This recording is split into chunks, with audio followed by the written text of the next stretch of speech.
Hello, everyone, and welcome to a new episode of STR Rev Talk. I'm Bastian, CEO of Otamiser and AutoRank, and it's great to have you with us. Today, I'm joined with three leading industry experts: Sally, Henry from Key Data, Janne from Otamiser, and Marcus, CEO and founder of Hostaway. In our last webinar, we explored how the US short-term rental market was becoming more and more uncertain. We were seeing shorter book windows, softening occupancy in key areas like Orlando and Miami, and some regional shifts. Today, Sally will explain and take a deep dive together with us. Is that still the case? Are we still talking about uncertainty and what's happening today? Plus, we will dive into how VRBO has launched its new promotion suite. And before all of that, and before we dive into the webinar, if you have any questions, just stop them here in the question section and we will answer them right away. Could you start by introducing yourself? Hi everyone, I'm Janne van Komperol, I'm CEO at Otamiser and AutoRank. Hi, my name is Sally Henry, I'm Vice President of Business Development for Key Data. Hi everyone, I'm Marcus. I'm the CEO and the co-founder at Hostaway, where, as far as I know, the only unicorn in the vacation rental software space, and I'm based in Warsaw, Poland. Okay, amazing. So let's first ground ourselves with some data. How does the STR market in the summer look like? And for that, Sally, I will give you the stage. Perfect, thank you. Yeah, so what we're seeing at the moment, I think it's a similar situation that we've talked about some time, is we're looking ahead to summer. We're pretty flat. So if we look at adjusted paid occupancy, so at Key Data, we understand if a booking is made by an owner, if it's a guest paid booking, or if it's a hold. So we can really get to those occupancy metrics, which can give you a very specific view of your business. So if we're looking at adjusted paid occupancy, we're seeing what percentage of the inventory is sold within to a guest from what is available to sell, hence that word adjusted. So you can see here from the slides that you're sharing, Bart, the US overall, clearly a huge market, but we're a little softer than where we were this time last year when we're looking ahead at those peak summer months. So we're pacing about -2% at the moment. So again, that's sort of slightly softer. It's not giving us that opportunity to really push those rates in these markets. But you can see again, where we see green, it means we're pacing positively compared to last year. And this data was around 20th of May with our directly integrated clients. So you can see places like the Hawaiian Islands, Midwest, even Rocky Mountains, we have some positive pacing. But then equally, we can see some negative pacing in quite a number of those regions. So Mid-Atlantic, Southeast, Southwest, Western, all pacing. And again, I can't stress enough that this is where you need to dial into your specific geography to see how this is offering. But really, we're looking and getting a feel for the market, and it's just that little bit softer than we were this time last year. If we click over to the other side, we can never look at occupancy, as you know, in isolation. We always need to look at it alongside those rates as well. So we're looking at the average daily rates, the ADR, if you see the number, pushed around. And again, we are seeing some marginal increases. So whereas we're -2 in our pacing in guest adjusted occupancy, we're +1 in ADR. So just having this slight ability to offset that softer occupancy, and maybe some selecting, pushing up those rates instead. And again, you saw Hawaii, which was enjoying slightly stronger occupancy, hasn't had this flip. They're actually enjoying some stronger ADR pacing growth as well. In fact, all regions seeing positive pacing on those rates, with the exception of the Southwest. So equally, look at the Southwest, it's the lowest ADR as well. But we are seeing some of those average daily rates pushing past that $500 per night rate. So commanding some good rates there as well. So softer occupancy, marginally higher rates. So when we get to this, the RevPAR metrics, the revenue per available rental, so effectively taking our occupancy and multiplying it by our rates, and we're looking again at adjusted RevPAR, so for what is available to sell, how is the market doing? And you can see there -1, so that softer occupancy isn't countered by those marginally higher rates. So just slightly softer RevPAR, across regions. But again, Hawaii was enjoying those stronger rates and stronger occupancy, so pushing that adjusted RevPAR up 15%. Same Midwest +11, so double-digit RevPAR growth. So we're going to have some operators and property management companies who are enjoying a slightly more buoyant market. We will have others that are struggling because their occupancy isn't allowing them to offset sort of softer occupancy with those stronger rates as well. So actually getting negative RevPAR pacing like Southeast, Southwest, Mid-Atlantic.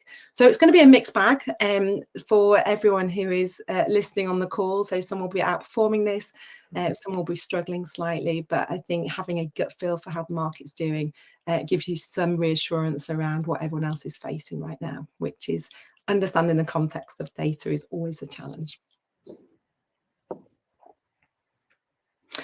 And then we can't, obviously, we look at the performance, but there are other factors that come in. So length of stay, so the average length of stay, we are seeing contracting. We're seeing it contracting around the world. And that comes, brings different sort of challenges for property managers. So -2% on average across the US. But we are seeing some quite marked differences for different regions.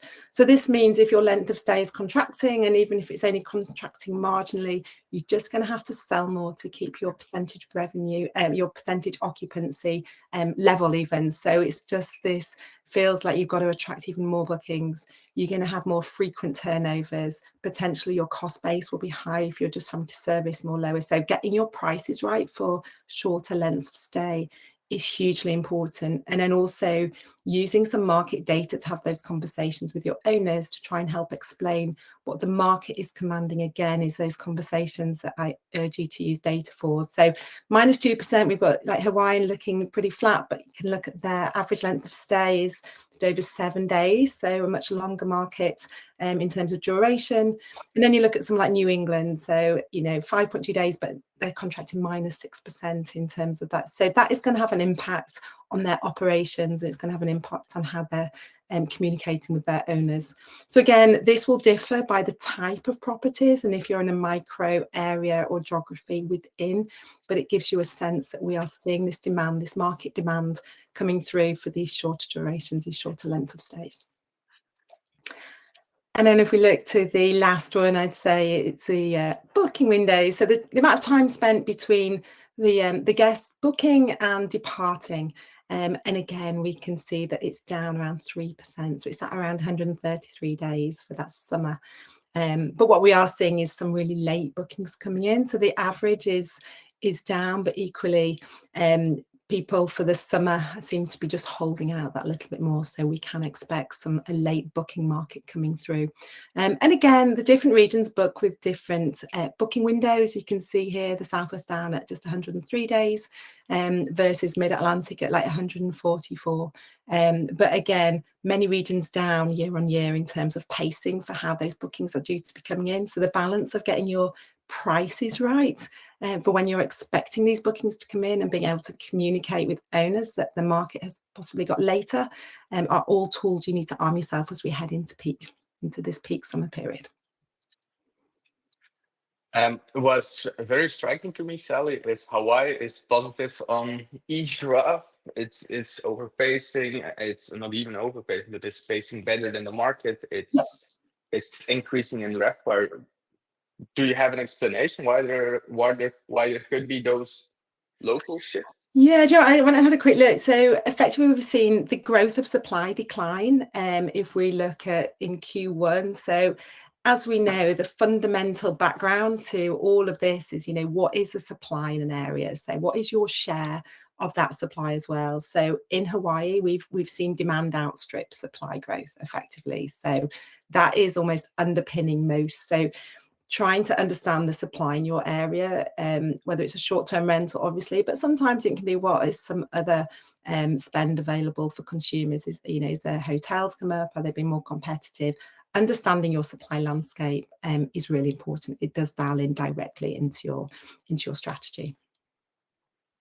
And it's fair to say that we see shorter stays, sort of book windows as well. That's in the US, it's shifting a bit more towards localized travel. Yeah, I mean, we've looked at, when we're looking at some of the macroeconomic factors that we've all been dealt with, if you like, to respond to, we've not seen the same travel from the outbound into the US. So we've not seen the same international travel come into the US. We have seen, you've got some data here, but what we've seen is, you know, the US outbound has post or through COVID has bounced right back. I mean, it's now 25% up on the data where we could see travelers leaving like in 2019 levels, whereas we've not seen the same bounce back for inbound international guests coming into the US. So we're about -12 from where we were pre-COVID. So those foreign nationals haven't come in, which has meant the dynamics of people booking in the US, I mean, it has had to become a more domestic market, which obviously has different behaviors in terms of traveler booking patterns. Obviously, people that are traveling internationally tend to book sooner, they tend to stay longer. So depending on where you're based and the type of properties that you're attracting, like those foreign travelers, if you like, you're going to be having to replace those with domestic travel, which is maybe drive to, maybe more comfortable sort of driving, booking a little later, staying a little less. So some of these macroeconomic factors are definitely playing into elements that the US property managers are having to deal with at the moment. Thanks. And Martin, do you see any similar trends across the Hostaway portfolio or anything that stood out that's different from this data? Yeah, no, absolutely. We see the same trends, and it's pretty clear why Hawaii is winning, and the Canadian boycott is especially heavy in New England and Mid-Atlantic, and of course Southwest, which is Little Canada. But we won't see a lot of this impact this year, and that's for the same reason why, you know, if you have an American bottle of wine at home, are you going to throw it out or are you going to drink it? Well, probably you're going to drink it. But then when you go to the store, you can't buy another one because they're not on sale anymore. So you end up with a French wine. It's the same thing with travel. A lot of people have booked their trips, and plane tickets, you can't really cancel those and get the money back. Same thing with vacation rentals. So we will see the big impact on especially Canadian tourism next year instead. Okay, interesting. So Sally, would you agree with me that to make the conclusion that we're entering a phase of cautious stability where, you know, domestic travel is up, international is down, you know, market is just is cautious, stabilized? Yeah, I think we can definitely see domestic is increasing, but I think that also affords opportunity in terms of that your marketing, how people divest their marketing spend and reach. If they're thinking more about reaching those domestic, is it fly drive, is it all drive? Just to touch on those points, Marcus, we've been tracking the impact from the Canadian booker, and I think we've seen the Canadian bookers who are booking to go to the US is down 34% year on year. Versus Canada to Canada is flat. So it's not just the market's down. So I think you're right, Marcus, what we see that will come through will be really interesting as we follow these patterns and as things almost, as situations become a little bit more normalized, will that bounce back. But I think there is an opportunity. It's a little bit like some of the macroeconomic factors. We tend to fare better in short-term rental industry when we either see a squeeze on pricing power, if you like. So I think cautious optimism, but it's we are seeing opportunity. We have some clients that are performing extraordinarily well right now. These are averages. So to be -1% down as we head into peak summer, as an average means that some are outperforming the market, but it's all the opportunities there. If there's more uncertainty and less travel, and it might be, who knows, outbound travel may slow down too, which means there is a real opportunity for operators to help attract some of that domestic market and maybe attract a new market which we saw happen in COVID, and that's an opportunity perhaps to capitalize on. Yeah, but it's worth keeping in mind that if we're looking at summer data, then that's very different. I mean, for example, for Florida, Canadians and Europeans, they don't go there in summer. I mean, you would be crazy to do that. So who goes to the beaches in Florida in summer? It's people who live inland in Florida or maybe in Georgia, and they drive down to the beaches. So that's domestic demand. But it will be interesting to see next winter when the snowbirds are supposed to arrive. Yeah. Probably they won't. That's going to be very interesting. Now that we have looked at the data, let's maybe move towards a more practical way how to build like really a revenue management strategy. Marcus, Hostaway launched a couple of months back its dynamic pricing engine. How was that adoption? Who were the people adopting it? Was it like first-time dynamic pricing users? Were they seasoned? How was the launch? The launch was actually a very positive surprise to us. We had we forecasted a bit how people would pick it up, and it turns out it was incredibly popular. And the main reason is that property managers, most of them were using other tools already, but they wanted to do it in one place, in an all-in-one solution. And although we lack some of the functionality that other dynamic pricing providers have, it's still the convenience of having it in one place outwins that, and we are building those capabilities as we speak. Okay, amazing. So maybe, yeah, I think we established we see some small behavioral changes in the market. Also, some places have more regulations, like Maui, who recently announced it. But also, on the other hand, we have platforms like Booking.com really pushing into the market, VRBO losing grounds. And at the other side, what Marcus said, dynamic pricing, and people start getting adopted towards it. How would a property management be able to make sure that its strategy doesn't fall behind? Thanks, Bachan. First of all, dynamic pricing on its own, that's not a strategy anymore. That has become the norm. But for me, it's really all about developing a strategy and then ensuring that the entire organization actually tries to implement that strategy in practice. Everyone in the team needs to be on the same page. Let's say that your core objective is occupancy and you want to play the volume game by selling slightly below the market, then it's a valid strategy. But the entire team needs to know that, and everyone needs to be on the same page. You'll have more guests, you'll have more cleaning and maintenance needs. So you better make sure that your check-in process is a good one. You always have to be aware of operational bottlenecks. You'll probably need to allow some more flexibility in your cancellation policies, as this is what a budget traveler is usually looking for. So that's for me the most important thing. If your first objective is ADR and you prefer not to sell below certain thresholds, then the entire approach should shift from that volume-based thinking to more value-based targeting. Not only your revenue management strategy should be adjusted, but also your distribution strategy, your OTA strategy. Check which OTAs or sales channels bring you the best kind of business, and then adjust those listings in order to attract the right target audience. To summarize, I would always start with data. You have to know your pacing, know your segment mix, know price sensitivity of that segment mix. Set very clear rate ceilings and floors, not just based on calendar, but also based on lead time, based on channel performance, and so on. And use dynamic pricing not as a set and forget tool, but as a reactive engine. Tweak it when your signals change. We followed a bit of this kind of strategy last year with some partners in Florida. And we chose to implement a very hybrid strategy. So during low season, we saw very strong opportunities while underpricing the market. And that small loss in ADR was then more than compensated by much higher occupancies, which resulted in much higher FBARs than the market.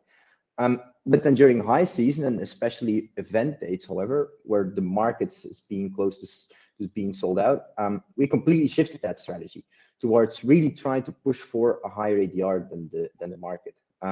Owners knew that we were going to apply this strategy beforehand, and because we were also able not only share the results, but also the approach and then how we actually did it, everyone was aligned, and this more transparent approach really helped us.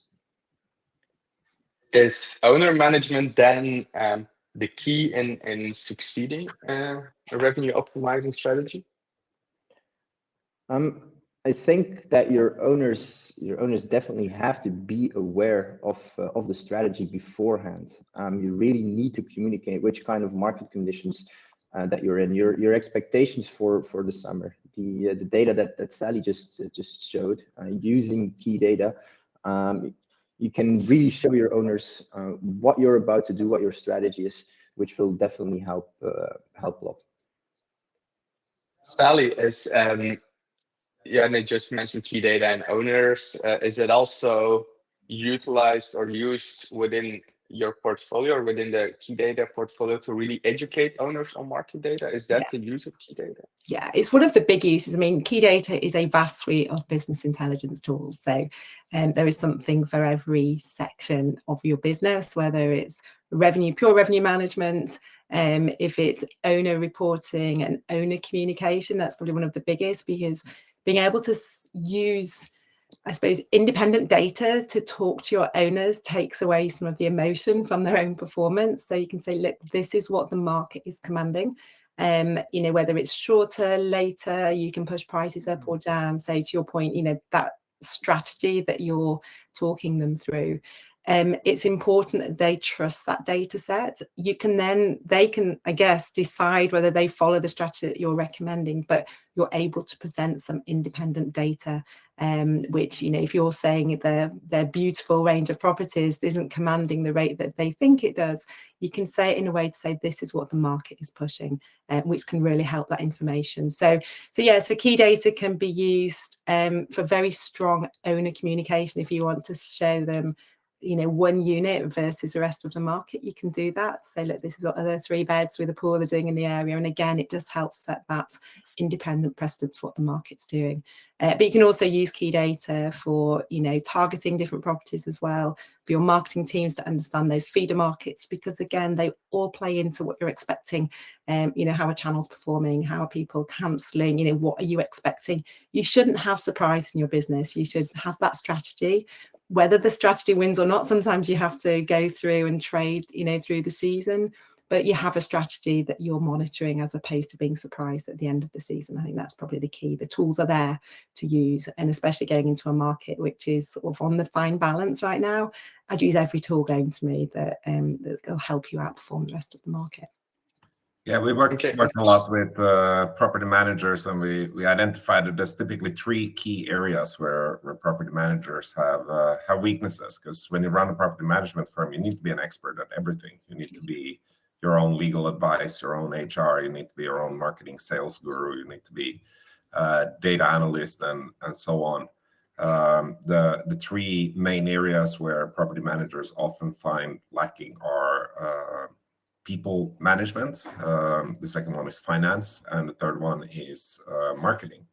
And we noticed, especially in marketing, we recently had major breakthroughs using AI, because if you got a great property, it's not enough to put on great pictures and write a great description. You also have to tick the right boxes, because the OTAs have, for example, amenities. A good example here is VRBO has an amenity called beachfront. Now, if you have a beachfront property and you write the word beachfront in the title, that's simply not good enough, because the traveler will go and filter out beachfront properties. They want that. But if you didn't click the checkbox, then you're not going to be found in search results. And the same is for every OTA. And what we did recently, we ran an AI script that found the weak spots in the marketing of the property managers, and then we adjusted it, and it produced fantastic results. And we checked about 10% of the data manually. It was 100% accurate. So it turns out, for example, if you write the word beachfront in your title of the property, 100% of the time, it's actually a beachfront property. So we were able to help the property managers, and I expect more of that with AI. And we're looking right now into how to help property managers with the finance aspect, meaning are your properties actually profitable for you as a property manager? Yeah. I think I saw similar, Marcus. I think it's brilliant that you're helping services. I think some of the APIs that we need to feed some of the amenity style can be quite, in the past, black and white to the OTAs, because they need to be structured in a certain way. But the way guests are starting to consume and choose how to search means that there is free text going in now. So if you look at some of the search criteria that Booking.com are putting in, you know, it's like, I want a 12 bedroom with 3 dogs and a downstairs bedroom for my mum, right? It's not, you're going to really struggle to use that through filters, but I went away and they help you, and it's not perfect, but I think it's getting better and better. So Marcus, if you're ahead of the game and helping some of your clients do that, I think that's where we need to start thinking about the next set of our travelers and how they're going to want to consume our properties and the way that they book our types of properties. It's changing so fast. We need to help people keep on top of that. Marcus, how do you think that AI agent search is going to impact the revenue game of property managers? I think it will be a lot easier for consumers to find the type of properties they need. I use vacation rentals extensively. Last year, for example, 255 days I stayed in vacation rentals, and the same trend is this year as well. But I have very specific needs, and I'm still waiting for an AI chatbot that can give me the specific properties that I need, because there's simply not enough filters on the OTAs to provide that. And when that happens, it will essentially render the whole marketing aspect of property managers useless, because consumers will be able to find the properties that they need. So we will have some properties that won't get any bookings, and then properties that are great but didn't get many bookings before, they'll be fully booked. Interesting. And so previously you were mentioning that that Hostaway identified, for example, missing amenities. Is it then fair to say that keeping your OTAs updated, keeping it optimized, is helping the revenue strategy in a way? Yeah, absolutely. But to be honest, looking at data, that's the advanced version. We see property managers, even big ones with hundreds of properties, they make very basic mistakes when setting the expectations for the guest. And those expectations start in the marketing. I'll give an example. I went to the Isle of Islay in Scotland. They have distillery days once a week, and I rented the only thing I could find, because I only booked a year in advance, which was a big mistake. But it was a cottage in a town called Bowmore, and it cost £1,000 per night, which you would think it's a lot of money. At least I think it is, compared to what you get for that price. Even in New York, you get some pretty decent properties. But when we arrived on the property, they had an espresso machine and a sign above it, "Hey, go and buy your own coffee pods." And that's where expectations don't really meet reality, because if someone's paying £1,000 a night, I think you can afford at least one pod, because it's only 50 pence for a pod. But clearly they were not thinking about the whole journey. And we see beginners' mistakes like that all the time. For example, the typical one is you market a property for 6 people, but there's only 5 forks. Realistically, if you want 6 people to enjoy their stay and you want a good review, you need to provide 12 forks and 12 knives and 12 glasses. Because if you have a dinner with 6 people and you use 6 plates, that means that when they're in the washing machine, there's 0 plates left, which is not a great experience if you need a plate. And this is the pure basics that a lot of property managers seem to forget. They're very good when they have 1, when they have 5, when they have 10 properties, but the moment they hit 100, they forget all these basics. Is it different in managing like bigger homes than just like 1 to 2 bedrooms, like from a mindset perspective? Does that change something to your strategy, for example? Not really. There's a bigger difference with the price point. So you would think people paying more have higher expectations, but actually the opposite is true. And by price point, that's again very regional. So if you got a property that's slightly worse than the others, and the others in the area charge 200 a night, but you can only sell it at 100 a night, you need to expect that the guests will demand a lot more, because the type of people who would book that might never have used a vacation rental before. Their expectations might be super high. Whereas if you're in an area with, let's say, average $200 a night, and you're charging 500, typically you'll find that the guests are way happier. They're experts. They've been doing this for many years, and they also set their own expectations. For example, I bring a lot of stuff with me when I go to a vacation rental because I just don't expect the amenities to be there, and that's perfectly okay. And then when they're missing, that's perfectly okay because I bring them with me. But if I was booking them for the first time, I wouldn't know what's going to be missing, so I would have a bad time. And and maybe for you to make the bridge between guest expectations and revenue strategy, setting like a revenue maximizing strategy, is that what would you recommend? Is it on a brand level, property level, market level? How can a property manager really operationalize it? I think at the brand level, you need to start by defining your positioning. Are you a value brand? Chasing occupancy? Are you a premium brand? Are you focused on profitability and higher margins? Obviously, then at the market level, you need to account for regional seasonality, demand pacing, competition in your area. And then at the property level, you need to translate that strategy. You need to fine-tune pricing rules, length of stay policies, your OTA setup, cancellation policies, and so on and so on. Here's the thing. What I see very often, a lot of property managers, they say they're doing one thing, but a lot of their actions suggest otherwise. Inconsistent OTA policies is one of those examples which we very often see. Aggressive pricing on one channel and restrictive cancellation policies on others. If you're truly optimizing for RevPAR, I think your setup should reflect the value of the product. Which brings me to this chart from Key Data. So this clearly shows that the budget tier properties, so those under $200 per night, are seeing the steepest RevPAR decline. They're down 5% year over year. And meanwhile, luxury properties over $1,000 a night are holding quite steady. What does this graph tell me? I think pricing strategy really has to match value positioning. You can't copy paste your setup across tiers. You can't apply the same strategies you have on budget properties for luxury properties. Marcus, you wanted to comment on that. Yeah, well, there's a very simple formula. What we see that is the properties that consistently outperform on RevPAR. There's only one metric that is better than the others, and it's very psychological. They typically have 5-star reviews. Let's take Airbnb. They're typically a super host. They're forgot what it's called, but a preferred property, guest favorite. That's what it's called. And it's surprisingly easy to get to that stage. You just raise your prices and then you provide an extremely good service in order to get those 5-star reviews.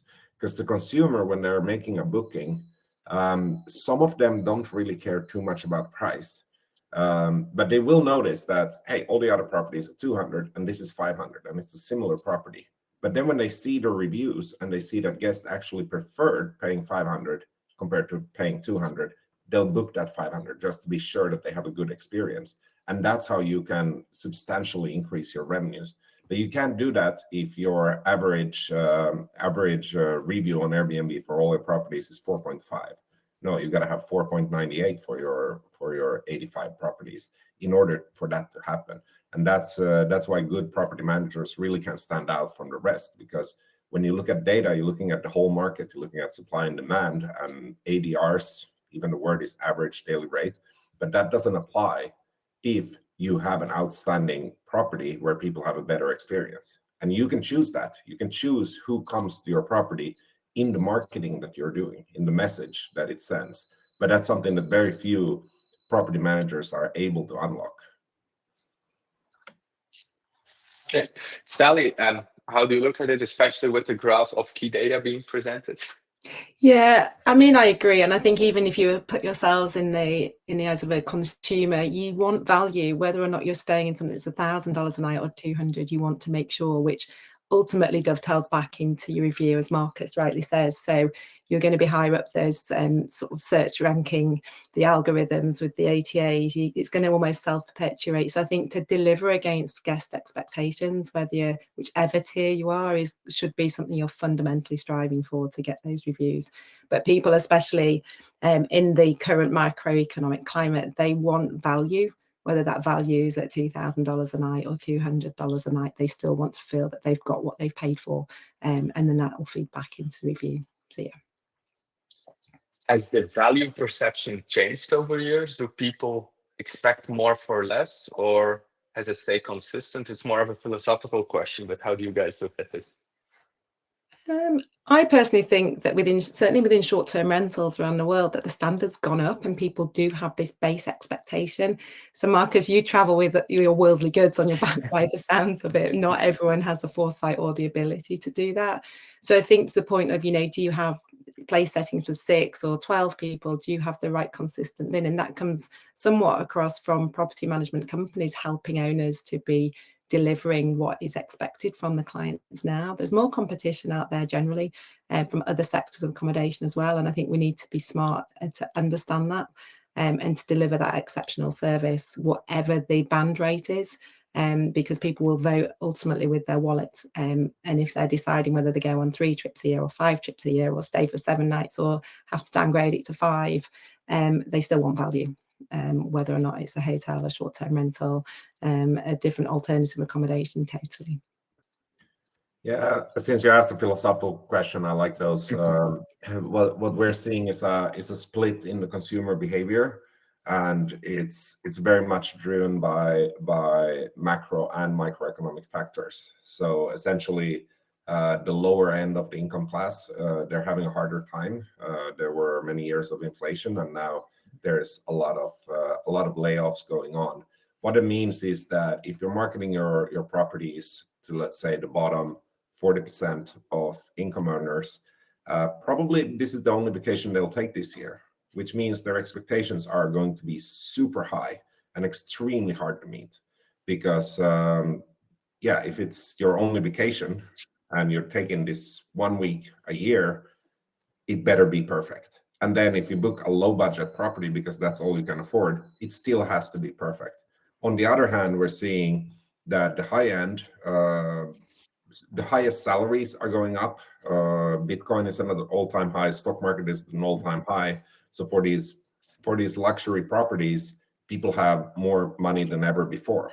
So people who book, let's say, the $1,000 plus per night, they can book 5 or 10 of those every year. So for them, if one doesn't really hit the spot, it's still okay because they got 9 other vacations that year. So we're seeing this split where lower end properties are performing worse and getting worse reviews, whereas higher end are performing better and getting better reviews. So that would be my next question. Is it also reflected in review scores? That it's an opinion question, of course, that according to you guys, higher end properties have it easier to attract better reviews. Of course, it's correlated with the service they offer, but as they have a different guests profile visiting their properties, is then easier for them to attract those better review scores? It's very hard to define a high-end property. Usually it can be, it's a question of price. So you can take a low-end property, a cheap property, and just have amazing service and amazing amenities. And eventually with the reviews, you'll be able to raise the prices to go into a higher price segment. So you'll be competing against more luxurious properties, but those luxurious properties at the same price point may not have the amenities and the service that your guests are looking for. Or to put it simple, they may not have the good reviews to support that price point. So you can actually take a lower end property and slowly build it up with good reviews to turn it into a high end property. But I do think on that, Bart, where if it's a high end property that doesn't deliver, then their review will slip very quickly. I think it can be fairly black and white. So it again is delivering the value, whichever end you're at, it's delivering it, because that can be the biggest cause for low reviews, is if people don't think it was value. Well, there we see a clear split on depending on who is managing the property. Once again, if you have 100, 200 properties, yes, that could happen. But let's say this is your only property and it's a high end. You paid $2 million for a property. Then if the guests aren't happy staying there, this is your only investment. You're going to make sure you understand why, and you're going to fix those things. But if you're managing 200 properties and one property isn't getting good reviews, maybe because the guest found some ants in the kitchen and maybe the pool temperature wasn't correct, you still have 199 other properties to fall back on. So there we see that it's very easy at small scale to correct the course and make sure that guests are happy. But it gets way harder as you scale up your business. Yeah, and from properties you have been actively managing in, let's say, the Florida market, do you see discrepancy there in high rent properties versus low rent properties? Well, in terms of review scores, we actually always come to the same conclusion. So at Otamiser, we've done extensive research about is there any correlation between review scores and the price a guest paid for a property? And we always come to the same conclusion. It's people on average who give lower review scores are always the one that either underpay a lot for a property. So like Marcus has explained, with who then have very, very high guest expectations, or people who really overpay for a particular property. It's always relative to the value of that property. There's no correlation between review scores from luxury or budget properties. Let's say we'll rephrase that last sentence. Let's edit this out. So it's always relative to the value of the property. If you're paying $500 a night for a $200 night property, then those guest expectations are indeed going to be up, and on average, you'll get a lower review score. Yeah, there's a very simple explanation to that phenomenon. Thanks for sharing the data on how higher prices sometimes lead to lower expectations. I think my example from Bowmore was perfect, because normally you'd pay $300 a night for that because it's quite expensive and there's limited supply. But if you're paying $1,000 for the same property, I think the property managers, what they need to do is have a look at what is the actual service that they're providing, what is the actual guest experience, and sometimes they have to adopt it. Maybe it can be a simple trick. You know, if you're on a booking and normally your bookings are $3,000, but suddenly you get the exact same property booked at $10,000. Take that extra $7,000, buy one bottle of champagne that will cost you $45, put it in the fridge, and then take a piece of pen and paper and write a very warm, welcoming note. That way, you can get the best of both worlds. You get the increased rates, but you don't get the expectations. I think the problems happen here when property managers see, oh, I'm getting 3 times more than usual because there's a music festival or there's a conference or something. So now I can give the same shitty service that I give to everyone else to these guys. But no, you can't do that because these guys actually paid 3 times more. That makes perfectly sense. Maybe to dive to the last section of this webinar, let's look at OTAs, how they performed, how the on the books data is looking. Sally, key data prepared for us, luckily, a slide so we could tackle this. Could you just elaborate a bit on this data we're seeing? Yeah, so this is looking at summer bookings. So obviously for the OTAs, if you bear in mind the booking windows for the two sort of OTAs, Airbnb and Booking, is much shorter. So I can take a quick look at some of the spring data as well. But effectively, we're saying, you know, what are the channels provided? What percentage share do they have amongst our directly integrated clients as at the 20th of May? So you can see here on the left, we've got percentage of reservations. So Airbnb are gaining market share amongst our clients from 23, 24, 25 up to 31% of reservations. Now, obviously, that doesn't always equate equally to the revenue. So the average booking value is lower on Airbnb and Booking than it is on Direct and VRBO, but you can see that accounts for 23% of revenue. And again, it's probably one thing to bear in mind. We're seeing Airbnb gain market share. We're seeing Booking come into the US and gain market share at the expense of Direct and VRBO. So VRBO obviously saw some bigger losses as they adjusted their platforms. You're saying 23, 24, and they're still losing a little, but they've stopped the sharp decline. But again, Airbnb and Booking are gaining at their expense at the moment. What I will say, the average booking value within the OTAs is lower for like Airbnb and Booking.com. It's higher for VRBO and Direct. So what you're going to get is, if you're heavily reliant on some of these channels, that sort of booking and guest behavior, those lower ADRs, that later booking will self-perpetuate into your booking trends as well. So it's just something, you know, absolutely optimize all your channels at your disposal. So I think the average booking lead time for Airbnb, if you looked at where we finished up in spring, it was like 36 days versus Direct at 71 days. So almost double. So where you're trying to bring in that earlier booker, using your direct channels. And again, VRBO has that longer booking window as well, around 58 days. So again, bear in mind as you're using your different channels, they all have strengths. But if you look at Airbnb in particular in the US, they've got an average length of stay that's like shorter. It's 3.9 days versus 5 days with direct. VRBO's a little longer at 4.3, but they've got a shorter booking window as well. So those dynamics are going to feed into how you need to educate your owners. So if you're heavily reliant on these OTAs, you're going to have a different type of booking pattern coming in. And again, that can be part of your strategy, but make sure you've educated your owners in terms of what you're expecting to come in that pacing for how your bookings are going to feed through. Definitely. Mark, do you see similar trends across the Hostaway portfolio? No, not at all. I'm wondering here, is it possible that this is based on fairly large property managers on average? We have a huge mix. So yeah, we have a lot of very large ones as well, Marcus. Okay, yeah, because we focused on the mid market. So let's say a typical customer would have between 10 and maybe 50 properties. Yeah. And there we see that there's been a massive increase in the last couple of years on direct bookings. Also, Airbnb has been consistently declining. This is, of course, global data, so not only US. But yeah, this is very interesting. We're seeing it more. We're seeing direct come under pressure. We're seeing that in Europe too. And I think we were just talking about some of those AI advancements that people are making that, we're utilizing. And I think, some of the technical sort of investment by the OTAs in understanding their guests and the way they check out and to make it as frictionless as possible. I think that's really helping them gain this share. Their reach is getting stronger and stronger.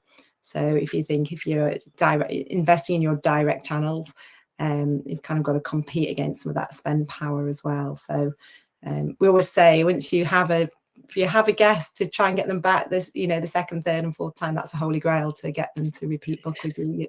You are in control of that. So offering that amazing service and that communication is certainly something to dial in on to help some of your direct strategy. Janne, you mentioned before the need of defining a strategy, and you already tapped a bit into OTA behavior, but how close is it actually? Like whatever you do on an OTA and your pricing game, how tight is that together? Very, very closely. So if you're playing an occupancy game, you're gonna want to work with last-minute discounts, with flexible cancellation policies, potentially with rate-based visibility boosters. If you're in a very competitive market, but you can even go further than that. On some OTAs, you can set up length of stay based pricing via rate plan configurations, for example. This option is available on Booking.com as it originates from the hotel industry. But it perfectly taps into a volume-based game because you can incentivize longer stays by offering discounts for longer length of stay, or charge higher rates for short stays. It gives you more flexibility as you can effectively offer two options to your guest. Let's say that for the same property, you can charge $150 a night for 2-night stays, but you charge $250 a night for a 1-night stay. Another thing is dynamic minimum length of stay rules per OTA. Or you could even implement per guest pricing models, which can be particularly effective on Airbnb. To summarize, I think your strategy should shape how you behave on each channel. And we recently saw VRBO launching its new promotion suite. Marcus, do you have any tips there for property managers or for Hostaway users, how they finally can put discounts on VRBO, or how this could strengthen their revenue strategy? Yeah, we got a customer success team and a very well working support that can help any users with enabling those things. And similar functionality is also available on Airbnb and Booking.com. And also managing the cancellation policies is something that's really important. What was mentioned here earlier, that you have a discrepancy between the terms and the prices between different OTAs. That's usually not a good idea unless your property has a different value to different user groups. Sally, do you think the new promotion suite of VRBO will change something to the distribution mix you see in the US, or is that impossible to make assumptions on. Yeah, you can't. All I'd say is if there's the ability to bring in an earlier, so with VRBO, people tend to put longer, sort of further in advance than they do with some of the other channels. If there's an opportunity to put a promotion, which means you don't get the same squeeze that you get like within 14 days, where there's a real pressure on prices to drop, we see sort of the correlation between reservations and revenue is starkly different for those really late bookings. So if you can do a promotion-led activity on a platform that's allowing you to showcase and bring in those prices and maybe drop them, you know, sort of midway point to where they would end up if you had to sell them via a very last-minute discount, I'd be doing everything I could to try and encourage that slightly sort of mid-tame booking instead of that very, very late booking where the market will push those prices down. We see that the world over. Okay, thank you very much. We have come to the end of this webinar. So Marcus, Sally, Janne, thank you very much for being here. It was a pleasure of hosting this webinar, and hope to see you guys on potentially a next webinar. Thank you very much. Thanks so much. Bye. Thanks so much. Thank you. So in the next part of this webinar, we will tackle a few questions asked by the audience. The first one, Janne, specifically tailored for you. One of the members in the audience asked us, how do I activate and manage VRBO's new promotion suite? Or should I even do it? Should I use it? How do you look at that? So first of all, VRBO's new promotion suite offers 4 key promotion types, which is each targeting specific traveler behavior. So first of all, an early booking promotion is going to encourage guests to book 60 plus days in advance. Second, there's a last minute promotion, which will attract travelers booking within 30 days of check-in, helping to fill any last minute vacancies. Third, a mobile promotion will be launching in July 2025, which will target mobile first users who account for nearly half of VRBO bookings these days. The fourth kind of discount is a members only discount, which will offer deals to Expedia Group loyalty members, travelers who on average book earlier, stay longer, and also spend more. The first and most important thing for me would always be to use OTA promotions according to your strategy. So use it to target specific segments. Those different promotions are appealing to various traveler types, and you need to know which kind of business is going to which kind of property on which kind of channel.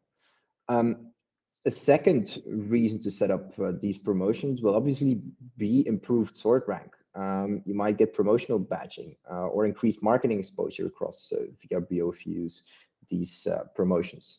And then lastly, the most important thing, you need to monitor performance. You need to regularly review the effectiveness of your promotions and adjust as needed to maximize bookings and revenue.